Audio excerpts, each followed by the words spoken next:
أشهد أن لا إله إلا الله. السلام عليكم ورحمة الله وبركاته. الحمد لله رب العالمين، والصلاة والسلام على سيد الأنبياء والمرسلين وعلى آله وصحبه أجمعين. ثم أما بعد، فأعوذ بالله من الشيطان الرجيم. اعلموا أنما الحياة الدنيا لعب ولهو وزينة وتفاخر بينكم وتكاثر في الأموال والأولاد كمثل غيث أعجب الكفار نباته ثم يهيج فتراه مصفرا ثم يكون حطاما وفي الآخرة عذاب شديد ومغفرة من الله ورضوان وما الحياة الدنيا إلا متاع الغرور. رب اشرح لي صدري ويسر لي أمري واحلل عقدة من لساني يفقه قولي آمين يا رب العالمين. আমি যদি পরবর্তী 20 মিনিট বা তার কম সময়ের মধ্যে আপনাদের সাথে কোরআন শরীফের একটি আয়াত নিয়ে আলোচনা করতে পারি, আমি মনে করব আমি আমার দায়িত্ব পালন করতে পেরেছি। এই আয়াতটি সূরা হাদীদের অন্তর্ভুক্ত। আচ্ছা, আমি যেন কি সম্পর্কে কথা বলছিলাম, কত আয়াত নিয়ে আমি কথা বলবো? একটি আয়াত যেটি সূরা আল হাদীদের অন্তর্ভুক্ত, কুরআন মজিদের 57তম সূরা, যেটি মদিনায় অবতীর্ণ হয়েছিল, যার মানে এই সূরার মূল প্রতিপাদ্য বিষয় মুসলিম সমাজকে কেন্দ্র করে। এমন অনেক মাদানী সূরা রয়েছে যার মূল আলোচ্য বিষয়টিতে সমগ্র মানব জাতিকে সম্বোধন করা হয়েছে, কারণ এই ধর্মের আহ্বান সমগ্র মানব জাতির প্রতি। কিন্তু কোরআনে আবার এমন জায়গা রয়েছে, বিশেষ করে মদিনায় অবতীর্ণ সূরাসমূহের মধ্যে, যেখানে আলোচ্য বিষয়ের মূল উদ্দেশ্য মুসলিম সমাজ, তারাই এই সূরাগুলো শুনছে। আপনারা কি আমার কথা শুনতে পাচ্ছেন? ওকে, তো এখন এই মাদানী সূরায় জীবনে আমরা যে সমস্ত বিষয়ের পেছনে ছুটি তার একটা সারাংশ আল্লাহ এই মাদানী সূরায় আমাদের দান করেছেন। তিনি শুরু করেছেন এভাবে, ইয়ালামু, তোমরা ভালোভাবে জেনে রাখো। এটা আল্লাহর পক্ষ থেকে আমাদের জন্য একটা আদেশ, ভালোভাবে কোনো কিছু উপলব্ধি করার জন্য। কিন্তু যে বিষয়গুলো তিনি উল্লেখ করেছেন সেগুলো আমাদের নিকট সুস্পষ্ট।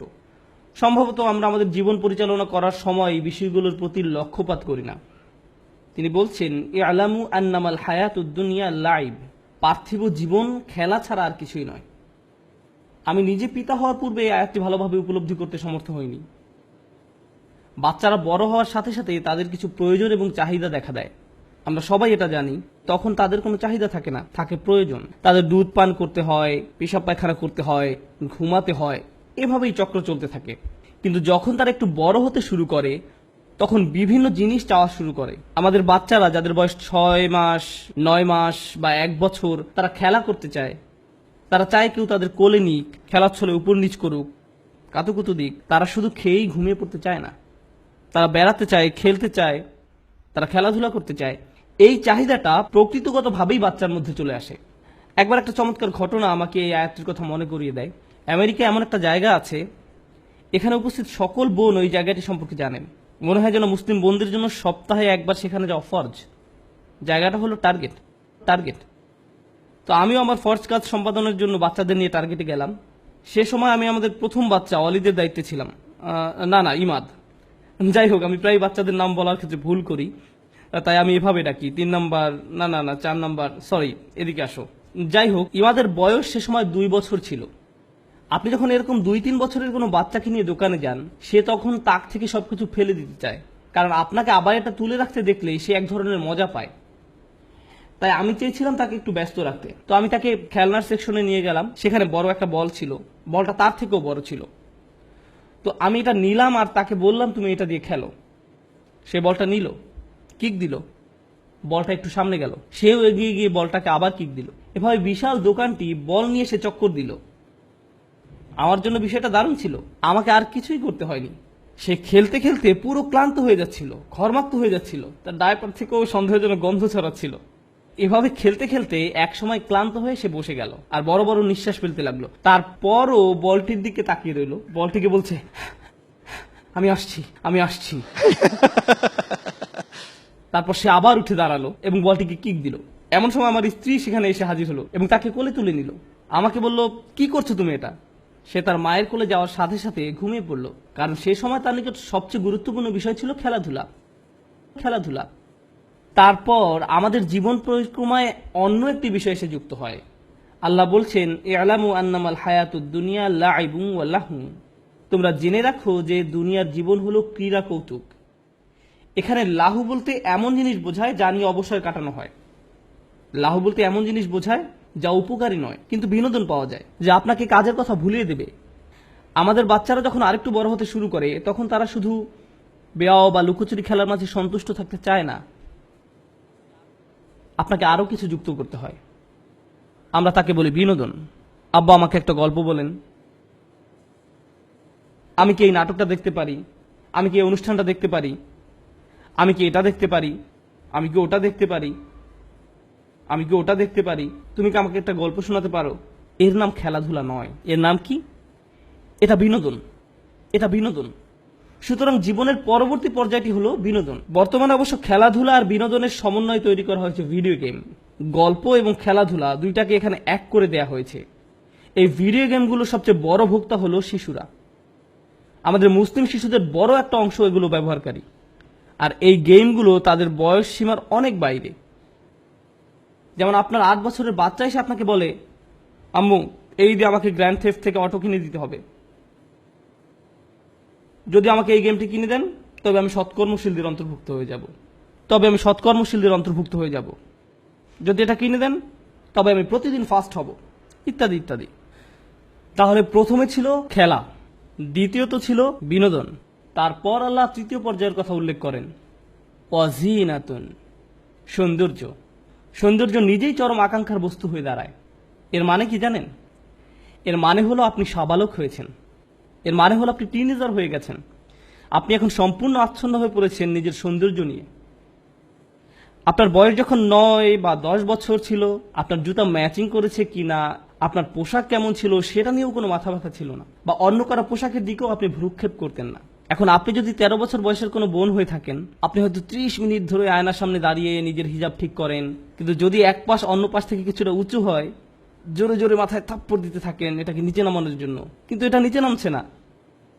এমন সময় আপনার আম্মু দরজায় নক করে জিজ্ঞেস করেন, সবকিছু ঠিক আছে তো? হ্যাঁ, সবকিছু ঠিক আছে। অন্যদিকে ছেলেদের ক্ষেত্রে এখনো তাদের কোনো দাড়ি গজায়নি, কিন্তু তারা মনে করে যে এই একটা দুইটা গজিয়েছে। আয়নার সামনে দাঁড়িয়ে বারবার দেখতে থাকে, হ্যাঁ হ্যাঁ আমার দাড়ি গজাচ্ছে, ও আমি এটা দেখতে পাচ্ছি। আবার যাদের মুখ ভর্তি দাড়ি উঠেছে তারা পেন্সিলের মতো করে এটাকে সাজিয়ে রাখে, মনে হয় যেন একটা শৈল্পিক রূপ দিয়ে এটাকে ছাটা হয়েছে, কোনো এক ইঞ্জিনিয়ারের মহৎ কর্ম। আপনারা খেয়াল করেছেন? এমনকি টাক মাথার ছেলেটাও দেখা যায় আয়নায় দাঁড়িয়ে এমন করছে। আমি দেখেছি যখন তরুণ ছেলেরা জুমার নামাজে মসজিদে আসে, তারা রাস্তার পাশে দাঁড়িয়ে থাকা প্রত্যেকটি গাড়ির আয়নায় নিজের চেহারা দেখে, চুল ঠিক করে। দৃশ্যটা বেশ মজার, বিশেষ করে যদি আপনি গাড়ির ভেতরে থাকেন আর তারা তা জানে না। সত্যি বেশ মজার। যাই হোক, সৌন্দর্য একটি চরম আকাঙ্ক্ষার বিষয় হয়ে দাঁড়ায়। আপনি চান আপনাকে যেন সুন্দর দেখায়, আবার আপনি সুন্দর কারো প্রতি আকৃষ্ট হয়ে পড়েন। আপনি সুন্দর গাড়িতে চড়তে ভালোবাসেন। যদি আপনার বাসা সুন্দর না হয় আপনি মানুষকে দাওয়াত করতে চান না। আপনার বাবা যদি বেশ পুরাতন মডেলের কোনো গাড়ি চালায় আপনি তাকে স্কুল থেকে বেশ দূরে কোথাও নামিয়ে দিতে বলেন। আপনার বন্ধুদের এমন গাড়ি দেখানোর চেয়ে আপনি হেঁটে স্কুলে যাওয়াকে অধিক পছন্দ করেন, কারণ এ বয়সে সৌন্দর্য আপনার মনকে সম্পূর্ণরূপে আচ্ছন্ন করে রাখে। ফ্যাশন, সুন্দর পোশাক, বাসার ভিতরের ডিজাইন, এ বয়সে আপনার রুমকে আপনি সাজিয়ে রাখতে পছন্দ করেন। আপনি গাড়ি চান, দেখতে সুন্দর এমন একটা ফোন চান, ভালোভাবে কাজ করুক বা না করুক সেটা কোনো ব্যাপার না, আবার এটার জন্য সুন্দর একটা কভারও কিনে আনেন। এটাকেই বলা হয় জিনা। এমন একটি বয়স আপনি অতিক্রম করেন। সৌন্দর্যের প্রতি এই চরম আকাঙ্ক্ষাও একসময় হ্রাস পেতে শুরু করে। একসময় আপনি কলেজে ভর্তি হন, হাই স্কুল জীবন শেষ, এখন আপনি কলেজে বা ভার্সিটিতে। কলেজ ভার্সিটির ছাত্রদের দিকে তাকালে অনেক সময় বাস্তুহারা মানুষের মতো লাগে।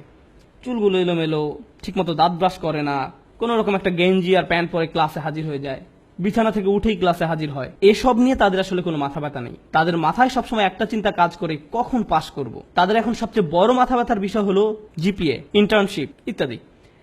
কেন তারা এভাবে চিন্তা করে? কারণ নতুন একটা আকাঙ্ক্ষার আবির্ভাব ঘটেছে। আর আমি বলছি না যে পূর্বের আকাঙ্ক্ষাগুলো হারিয়ে গেছে। পূর্বের আকাঙ্ক্ষাগুলো কি ছিল ক্রমানুসারে কি বলতে পারবেন? 1 নম্বর খেলা করা, 2 নম্বরটা কি ছিল? বিনোদন, 3 নম্বরটা কি ছিল? সৌন্দর্য। এখন শুনুন 4 নম্বরটা, ভাব দেখানো, অতাফাখুরুম বাইনাকুম, পারস্পরিক অহমিকা। আপনার মূল্য অন্যের কাছে উপস্থাপন করতে চান। কেউ হয়তো এসে আপনাকে জিজ্ঞেস করছে যে সমাবেশের জায়গাটা কোন দিকে, আপনি তখন এভাবে বলেন, হ্যাঁ আমি এনওয়াইতে পড়ি, আমি শুধু ডিরেকশনটি জানতে চাচ্ছি, আমি আসলে মেডিকেল কলেজে পড়ি। আপনার মেডিকেল কলেজে পড়া নিয়ে কেউ কেয়ার করে না। আপনি হয়তো ওয়ালমার্ট বা কোনো নামকরা প্রতিষ্ঠানে চাকরি পেয়েছেন, আর তারা আপনাকে একটি ব্যাজ দিয়েছে, আপনি এটা জামার উপরে সবসময় ঝুলিয়ে রাখেন। আপনি এমনভাবে রাখেন যেন মানুষ দেখতে পায়, ও তুমি ওখানে চাকরি পেয়েছো। হ্যাঁ, তারা আমাকে পার্কিং লটেও জায়গা দিয়েছে, এই যে আমি ছবি তুলে রেখেছি, দেখুন। আপনি মানুষকে দেখাতে চান যে আপনি কি অর্জন করেছেন। যখন লোকজন ভার্সিটি থেকে পাশ করে বের হয়, তখন তারা কি পায়? সার্টিফিকেট।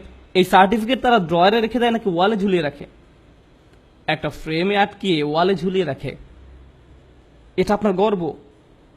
আপনি মানুষকে দেখাতে চান জীবনে কি অর্জন করেছেন।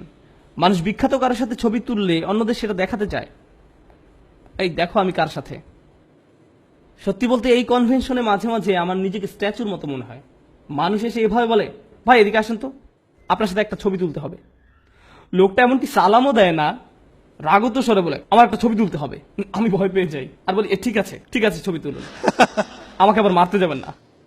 যাই হোক, জীবনের এই পর্যায়ে এসে আপনি মানুষকে দেখাতে চান আপনি কোন নামকরা ভার্সিটিতে পড়েন, কোন জায়গা থেকে গ্রাজুয়েট হয়েছেন, কি চাকরি করছেন, আপনার প্রথম অ্যাপার্টমেন্ট, প্রথম গাড়ি। অনেকে গাড়ি কিনে মানুষকে দেখানোর জন্য।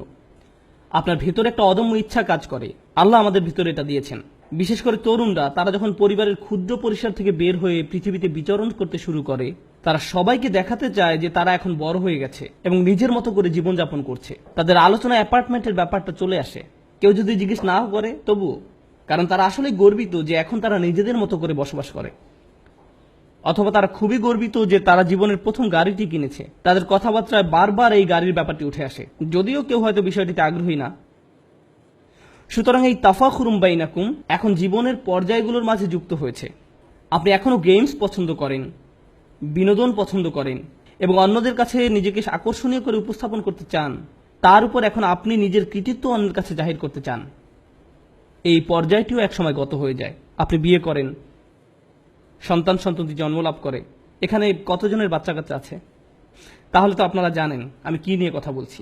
এখন আপনার সার্বক্ষণিক চিন্তাভাবনা আপনার ছেলে মেয়েদেরকে নিয়ে, সারাক্ষণ এটা নিয়ে চিন্তিত থাকেন। তাদের কি প্রয়োজন, আমাদের আগামীকালের সকালে নাস্তা কেনা হয়েছে কিনা, স্কুলের ইউনিফর্ম কি রেডি আছে, গ্রীষ্মকালীন ছুটি কখন শুরু হবে, এই ছোট অ্যাপার্টমেন্টে আর আমরা থাকতে পারছি না, আমাদের বড় কোনো বাসায় উঠতে হবে, কারণ এতজন ছেলে মেয়ের জন্য এখন আর এখানে জায়গা হচ্ছে না। জামা কাপড়, প্রতিনিয়ত জুতার সাইজ বড় হয়ে যাচ্ছে, বড় বোনের ব্যবহৃত পিঙ্ক কালারের জুতা ছোট বোন আর ব্যবহার করতে চায় না, ইত্যাদি ইত্যাদি। তাই আপনাকে এখন নতুন জুতা কিনতে হবে। ফলে এখন আপনি টাকা উপার্জন নিয়ে খুবই উদ্বিগ্ন থাকেন, আপনার নিজের জন্য এবং ছেলে মেয়েদের ভবিষ্যতের সেভিং নিয়ে আপনি সর্বদা চিন্তামগ্ন থাকেন। আপনার মোবাইলের অ্যাপ থেকে আপনি প্রতিনিয়ত কয়েক ঘন্টা পর পর অ্যাকাউন্ট চেক করতে থাকেন, টাকাগুলো কি এখনো আছে, আবার চেক করে দেখি, আচ্ছা এখনো আছে, হায় হায় গ্যাস কোম্পানি অটোমেটিক ভাবে বিল কেটে নিয়ে গেছে। আর এভাবে যতবার অ্যাকাউন্টে মাইনাস দেখেন ততবার আপনার অন্তর পুড়ে যায়, আপনি বুকে হাত দিয়ে বসে পড়েন।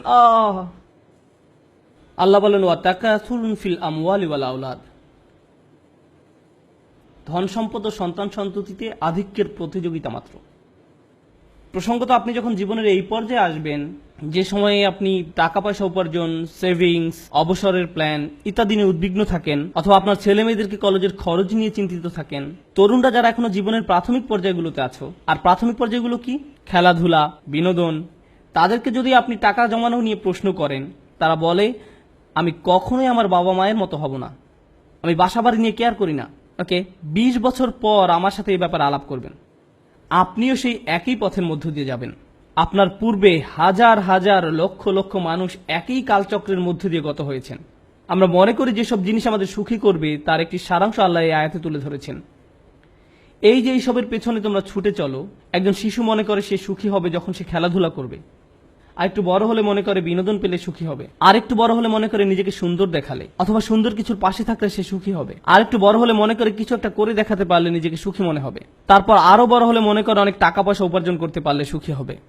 সারা দুনিয়ার মানুষ তারা যে ধর্মেরই অনুসারী হোক না কেন, যখন কেউ কোনো বাড়ি ক্রয় করতে পারে তখন মনে করে যে আমি জীবনে কিছু একটা অর্জন করতে পেরেছি। যদি না পারে তখন আপনি যদি জিজ্ঞেস করেন তুমি কি চাও, আমি যদি কোনো সম্পদ অর্জন করতে পারতাম। তারা ভাড়া বাসায় বাস করে, তারপর সুন্দর কোনো বাড়ির সামনে দিয়ে যখন ড্রাইভিং করে যায়, এমনকি এটা যদি ছোট একটা বাড়িও হয়, মনে মনে ভাবে, ইস যদি এরকম একটি বাড়ির মালিক হতে পারতাম, ব্যাপারটা খুব সুন্দর হতো, ব্যাপারটা খুব সুন্দর হতো। রিয়েল এস্টেট ওয়েবসাইটে গিয়ে বিভিন্ন ধরনের বাড়ির সুন্দর সুন্দর ফটোগুলো দেখতে থাকেন। আপনি হয়তো ভাবছেন 3-4 বছর পর অন্য কোনো শহরে যাবেন, কিন্তু আপনি এখন থেকেই ওই শহরের বিভিন্ন বাড়ির ছবি দেখতে শুরু করেন।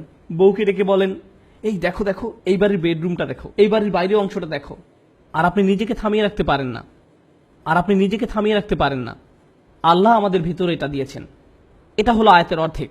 ব্যাপারটা ভালো, কারণ আমিও আমার নির্ধারিত সময়ের অর্ধেক পর্যন্ত এসেছি। এটা হলো আয়াতের অর্ধাংশ। এই দুনিয়ায় আমি আপনি যেসব কিছুর পেছনে ছুটে চলি, এই অর্ধাংশে আল্লাহ তার একটা সারাংশ তুলে ধরেছেন। দ্বিতীয় অংশে আল্লাহ এই বিষয়গুলোকে একটা কিছুর সাথে তুলনা করেছেন। আমি আশা করছি আপনারা গভীর মনোযোগ দিয়ে শুনবেন। আমি জানি সাউন্ড সিস্টেমে প্রচুর সমস্যা হচ্ছে, আমি আশা করছি আপনারা শেষ অংশটুকু মনোযোগ দিয়ে শুনবেন, কারণ সুখের সন্ধানে ছুটে চলা এই বিষয়গুলোর জন্য এই অংশেই রয়েছে আল্লাহর পক্ষ থেকে হেদায়েত বা পথ নির্দেশনা। আল্লাহ বলছেন, কামাসালিল গাইসি আজাবাল কুফফারা নাবাতুহু। দুনিয়ার উপমা হলো বৃষ্টির মতো। আরবিতে বৃষ্টির জন্য যে শব্দটি ব্যবহৃত হয় তা হলো মাতার, কিন্তু গাইস শব্দের অর্থ হলো পরিমাণ মতো বৃষ্টি। এত বেশি নয় যার ফলে জমিনে বন্যা সৃষ্টি হয়, আবার এত কমও নয় যার কারণে জমিনে গাছ জন্মাবে না। একেবারে পরিমাণ মতো বৃষ্টি। আর এই ধরনের বৃষ্টিকে বলা হয় গাইস।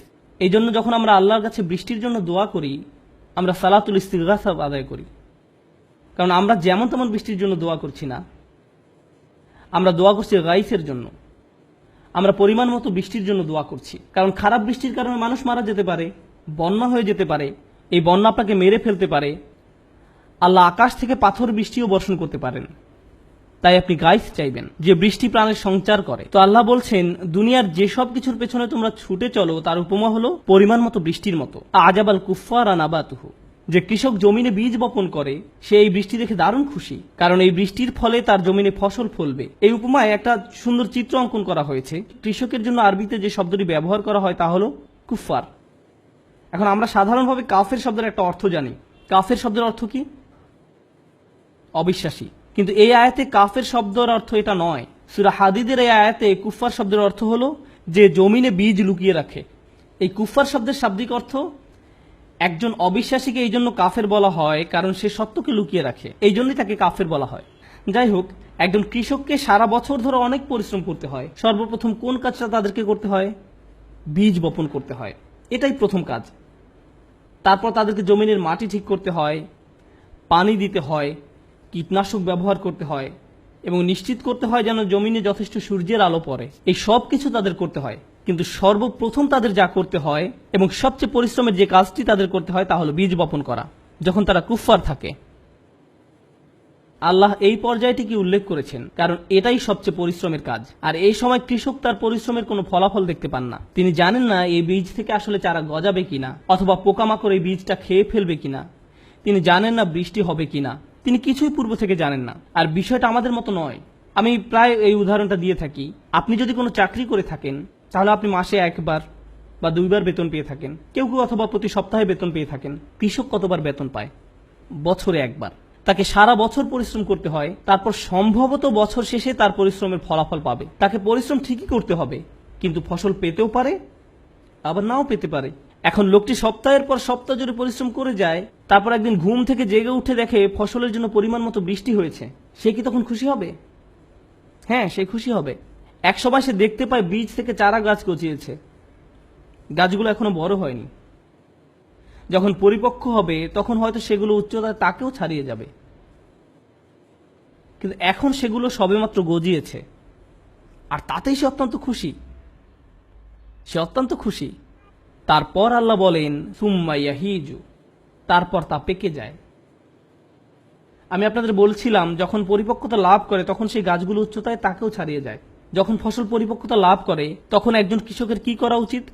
আপনারা কৃষক নন, কেউ কেউ হতে পারেন, আমি জানি না। কেউ কি এমন অঞ্চল থেকে এসেছেন? যখন ফসল পরিপক্কতা লাভ করে তখন আপনারা কি করেন? তখন ফসল সংগ্রহ করতে হয়, ফসল কেটে ফেলতে হয়। কিন্তু আয়াতটি এখানে একটা অদ্ভুত মোড় নিয়েছে। আল্লাহ এখানে বলেননি এরপর সে ফসল কেটে ফেলে, বরং তিনি বলছেন ফাতারাহু মুসফাররান, তখন তুমি তা হলুদ বর্ণের দেখতে পাও। তখন তুমি দেখবে এটা হলুদ বর্ণ ধারণ করেছে। এখন এটা বুঝতে পারা গুরুত্বপূর্ণ, কোনো কৃষকই নির্বোধ না হলে তার ফসলকে হলুদ বর্ণ ধারণ করতে দিবে না। এখানে ধান বা গম গাছের কথা বোঝানো হয়নি। সবুজ থাকা অবস্থায় সেটা কেটে ফেলবে। যখন এটা ফ্রেশ থাকে, হলুদ বর্ণ ধারণ করা মানে গাছ মরে গেছে বা মরে যাওয়ার পথে আছে। তারপর আল্লাহ বলেন সুম্মা ইয়াকুনু হুতামান, এরপর তা হুতাম বা খড়কুটা হয়ে যায়। হুতাম হলো যা জমিনে খড়কুটা হয়ে পড়ে থাকে, যার প্রতি আমাদের কোনো মনোযোগ নেই। হেঁটে যাওয়ার সময় আপনার পায়ের নিচে পড়লে খটাস করে শব্দ হয়, কিন্তু আপনি এর প্রতি গুরুত্ব দেন না। যেমন শুকনো পাতা আপনার পায়ের নিচে পড়লে আপনি এভাবে বলেন না, ও আমি দুঃখিত, খেয়াল করিনি। আপনি এভাবে বলেন না, কারণ এটা শুধু অর্থহীন আবর্জনা। হুতাম শব্দের শাব্দিক অর্থ হলো যা আপনার পায়ের নিচে পড়ে, যার প্রতি আপনি কোনো গুরুত্বই প্রদান করেন না। এই উদাহরণটি দেওয়া হয়েছে যেন আমরা আমাদের জীবনটাকে উপলব্ধি করতে পারি। আমি এখনো এই উদাহরণটি ব্যাখ্যা করিনি, শুধু এটা বর্ণনা করলাম। ও আমার হাতে মাত্র 50 সেকেন্ড সময় আছে, আমি কি আরো 5 মিনিট সময় পেতে পারি? 5 মিনিট? এটা ইমাম সিরাজ ওয়াজের 5 মিনিটের মতো হবে না। আজকে যেহেতু আপনি আর মাইক পাচ্ছেন না, তাই আমি এরকম বলতেই পারি। ঠিক আছে, আমার 5 মিনিট সময় আছে। এই 5 মিনিটে প্রথম আকাঙ্ক্ষাটা কি ছিল? খেলা করা। কোনো খেলনা নিয়ে খেলা করার পূর্বে আপনি আপনার সন্তানকে খেলনার দোকানে নিয়ে গেলেন। ব্যাপারটা খারাপ হয়তো, তবু আপনি নিয়ে গেলেন। সে খেলনার দোকানের শেলফে রাখা খেলনাগুলোর দিকে চোখ বড় বড় করে তাকিয়ে থাকে। আপনি যদি তাকে অন্যদিকে নিয়ে যান, তবুও সে তার মাথা সেই খেলনার দিকেই ফিরিয়ে রাখে। আপনার হাত থেকে ছুটে যেতে চায়। সে ইতিমধ্যে ভাবতে শুরু করে দিয়েছে সে কিভাবে ওই খেলনা ধরে রেখেছে, ওইটা নিয়ে খেলছে, তার মুখ ঘষছে, আর সব মজার মজার কত কি করছে। সে ইতিমধ্যে এটা কল্পনা করা শুরু করেছে। তাই সে আপনার কাছে বায়না ধরেছে, আম্মু প্লিজ ওইটা, প্লিজ আম্মু ওইটা আমাকে কিনে দাও প্লিজ। তাই আপনি খেলনাটি কিনে ব্যাগে রাখেন আর তাকে বলেন বাসায় যাওয়ার আগে এটা বের করতে পারবে না। সে গাড়ির পেছনের সিটে বসে খেলনার ব্যাগটি হাতে ধরে রাখে আর বারবার ব্যাগের মুখটা একটু একটু ফাঁকা করে খেলনা আছে কিনা দেখে। তারপর এক সময় বের করে আনে। না আমি বলেছি এখন না, কিন্তু তবুও তার প্রত্যাশার কোনো কমতি নেই। ভাবতে থাকে, ও এটা দিয়ে খেলতে পারলেই চরম মজা হবে। আপনার বাচ্চাকে একটা খেলনার ব্যাগ দিয়ে রাখুন যেটা এখনো খোলা হয়নি, তারপর ব্যাপারটা ভিডিও করুন। অনেকক্ষণ যাবত তাকে এটা খুলতে দিবেন না, কারণ সেই সময়টুকু ওই খেলনার সাথে তার কাটানোর সবচেয়ে সেরা সময়। এটা ঠিক ওই কৃষকের মতো যে চরম চিন্তায় মশগুল থাকে, বৃষ্টি হবে তো, বৃষ্টি হবে তো, বৃষ্টি হবে তো। আর যখনই বৃষ্টি আসে সে চরম খুশি হয়ে যায়। যদিও এখনো ফসল বের হয়নি, যদিও এখনো গাছগুলো পরিপক্কতা লাভ করেনি, তারপরেও সে দারুণ খুশি। সে ভাবতে শুরু করে দেয়, আমি অনেক ফসল পাবো, বিক্রি করে অনেক টাকা পাবো। তো বাচ্চাটি চরম উত্তেজিত। অবশেষে সে বক্সটি খুলে খেলনাটি বের করে আনলো। সেটা নিয়ে ধরুন 3 ঘন্টা খেলা করলো। 3 ঘন্টা খেলা করলো। এরপর আপনি খেলনাটি কোথায় পাবেন? তোমার খেলনাটি কোথায়? জানি না তো। তুমি আমাকে কখনো আয়রন ম্যান কিনে দাওনি, দিয়েছি শুধু ক্যাপ্টেন আমেরিকা, দিয়েছি শুধু ক্যাপ্টেন আমেরিকা। আমি আয়রন ম্যান চেয়েছিলাম। অল্প কিছু সময়ের মধ্যে যা একটু আগে তার কাছে ছিল দুনিয়ার সবচেয়ে মূল্যবান জিনিস, তা এখন মূল্যবান হয়ে গেছে। আল্লাহ কোন বিষয়টিকে মূল্যহীন হিসাবে বর্ণনা করেছেন? কৃষি জমি।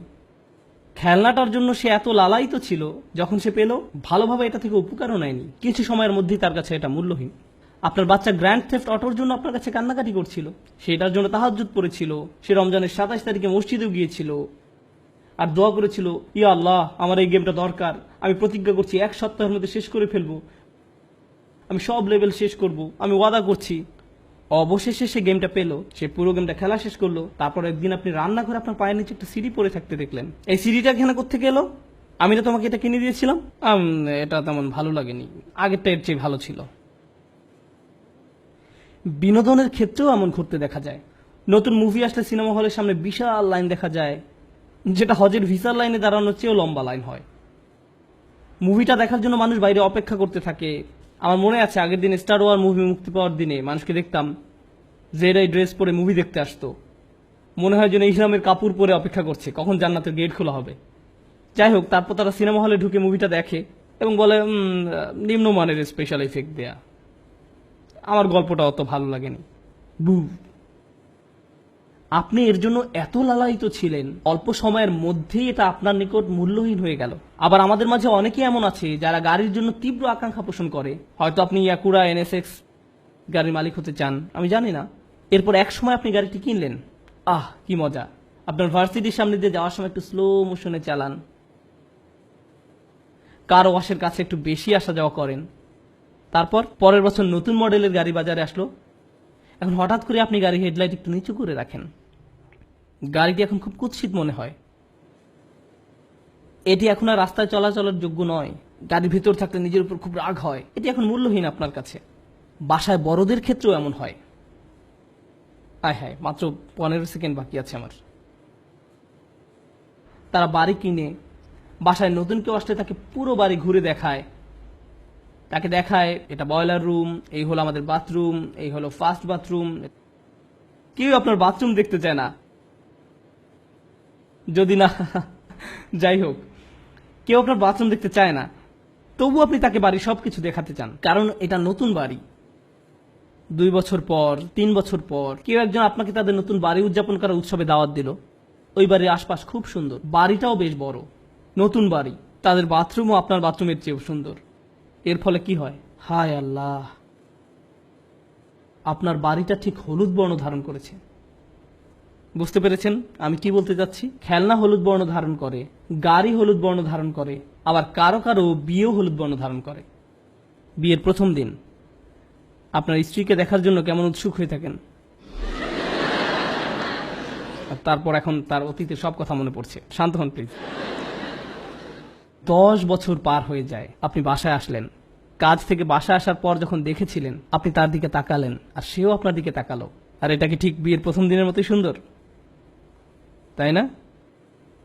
আমি প্রায় এই গল্পটা বলি। আপনি নতুন বিয়ে করেছেন, না সেরকম নয়, কিছু একটা হলুদ বর্ণ ধারণ করেছে। আমি প্রায় এই গল্পটা বলি। আপনি নতুন বিয়ে করেছেন, রাস্তা দিয়ে আপনার স্ত্রীকে নিয়ে যাচ্ছেন, হঠাৎ করে তিনি হোঁচট খেয়ে পড়ে গেলেন। ব্র্যান্ড নিউ ওয়াইফ, তিনি পড়ে গেছেন। আপনি কি করেন? ও ও, তুমি ঠিক আছো? তুমি ঠিক আছো তো? আমি কখনই তোমার এমন কিছু হতে দেব না। তারপর 10 বছর পার হয়ে যায়, আপনার স্ত্রীকে নিয়ে আবার সেই একই রাস্তা দিয়ে হেঁটে যাচ্ছেন, এবং আপনার স্ত্রী আবার হোঁচট খেয়ে পড়ে গেলেন, কিন্তু আপনি হাঁটতেই থাকেন। আপনি আপনার হাঁটা অব্যাহত রেখে মুখ ঘুরে বলেন, নিজে নিজে উঠে পড়ো। কি সমস্যা তোমার? তোমাকে নিয়ে কি একটু রাস্তায় বেরোনো যাবে না? কি সমস্যা তোমার? যাই হোক, বিয়েও হলুদ বর্ণ ধারণ করে। আল্লাহ আমাদের বলছেন, দুনিয়াতে আমরা যেসব বিষয়ের জন্য এত আকাঙ্ক্ষা প্রকাশ করি, একসময় তার প্রতি আগ্রহ হারিয়ে ফেলব। তারপর এই আয়াতের উপসংহারে তিনি বলছেন, অফিল আখিরাতে আযাবুন শাদীদ ওয়া মাগফিরাতুম মিনাল্লাহি ওয়া রিদওয়ান। আর পরকালে আছে কঠিন শাস্তি এবং আল্লাহর ক্ষমা ও সন্তুষ্টি। পরকালের শাস্তি এমন এক জিনিস যাতে আপনি কখনো অভ্যস্ত হয়ে যাবেন না। জাহান্নামের শাস্তি এমন নয় যে বারবার শাস্তি পাওয়ার দরুন একসময় তাতে অভ্যস্ত হয়ে যাবেন। এই দুনিয়ার আনন্দ, এমনকি শাস্তি তো আপনি হয়তো একসময় অভ্যস্ত হয়ে যেতে পারেন, কিন্তু জাহান্নামের শাস্তিতে কেউ কখনো অভ্যস্ত হয়ে যাবে না। এবং তারপর তিনি বলেন, ও মাগফিরাতুম মিনাল্লাহ, এবং আল্লাহর ক্ষমা, অর্থাৎ এটা চিরস্থায়ী। এবং সবশেষে বলছেন ওয়া রিদওয়ান, ও সন্তুষ্টি। তার অসাধারণ অলংকারিক বর্ণনা ভঙ্গির কারণে তিনি বলেননি ওয়া রিদওয়ানুম মিনাল্লাহ, তিনি শুধু বলছেন ওয়া রিদওয়ান, যার মানে হলো অবিশ্বাস্য সন্তুষ্টি। অবশেষে আপনি পুরোপুরি সন্তুষ্ট হয়ে যাবেন, আর আপনার পরবর্তী জিনিসের জন্য উৎসুক হয়ে থাকবেন না। এই দুনিয়ায় যদি আপনি আয়রন ম্যান পান, সুপারম্যান বা যে মুভি দেখেন না কেন, হল থেকে বের হয়ে এসেই পরবর্তীটার জন্য আপনি মুখিয়ে থাকেন। সরি, স্ক্রিনে লাল কালিতে বলা হয়েছে আপনার সময় শেষ, প্লিজ থামুন। এটা শেষ পর্যন্ত ইমাম সিরাজ ওয়াজের 5 মিনিটের মতোই হয়ে গেল। আমি তাকে খুব ভালোবাসি তো, তাই তার অনুসরণ করি। যাই হোক, ও মাগফিরাতুম মিনাল্লাহি ওয়া রিদওয়ান, আপনি অবশেষে সন্তুষ্ট হয়ে যাবেন। আমরা শেষ পর্যন্ত জান্নাতে গিয়ে প্রশান্ত হয়ে যাব। আপনি এই জীবনে কখনো পরিপূর্ণ শান্তি পাবেন না। এখানে আমরা সব সময় পরবর্তী চমকের জন্য অপেক্ষা করতে থাকব, যতক্ষণ না মাটি দিয়ে আমাদের পাকস্থলী পূর্ণ করা হবে। তাই আল্লাহ বলেন, ওমাল হায়াতুদ দুনিয়া ইল্লা মাতাউল গুরুর। এই একটি আয়াত, সূরা হাদীদের এই একটি আয়াতে পার্থিব জীবনকে সংজ্ঞায়িত করা হয়েছে। পার্থিব জীবন প্রতারণার উপকরণ বই কিছুই নয়। মানুষ মনে করে এই জিনিস পেলে তারা সুখ খুঁজে পাবে। মানুষ মনে করে তারা তাদের বিশাল প্রাসাদোপম বাড়িকে খুব পছন্দ করে, কিন্তু তার 90 বছর বয়সের সময় যখন তার সন্তান সেই বাড়ি ছেড়ে চলে যায়, তখন সেই বাড়ি তার জন্য আযাবে পরিণত হয়। এই বাড়ি আর তাদেরকে আনন্দ দেয় না। কোন যুবক সেই বাড়িতে গেলে ভাবে, ইস, আমি যদি এই বাড়িতে বসবাস করতে পারতাম। আর বৃদ্ধ মনে করে, আমি যদি এটা থেকে কোনোভাবে মুক্তি পেতাম, আমি এখানে থাকতে চাই না। সুবহানাল্লাহ। আল্লাহ আমাদেরকে সত্যিকারের সুখ এবং আনন্দ কি তা উপলব্ধি করা তৌফিক দান করুন, আর তার উপর সত্যিকারের বিশ্বাস এবং প্রত্যাশা নিয়ে সেই উপলব্ধিকে কাজে পরিণত করা তৌফিক দান করুন। বারাকাল্লাহু লি ওয়া লাকুম। ওয়াসসালামু আলাইকুম ওয়া রাহমাতুল্লাহি ওয়া বারাকাতুহু। أشهد أن لا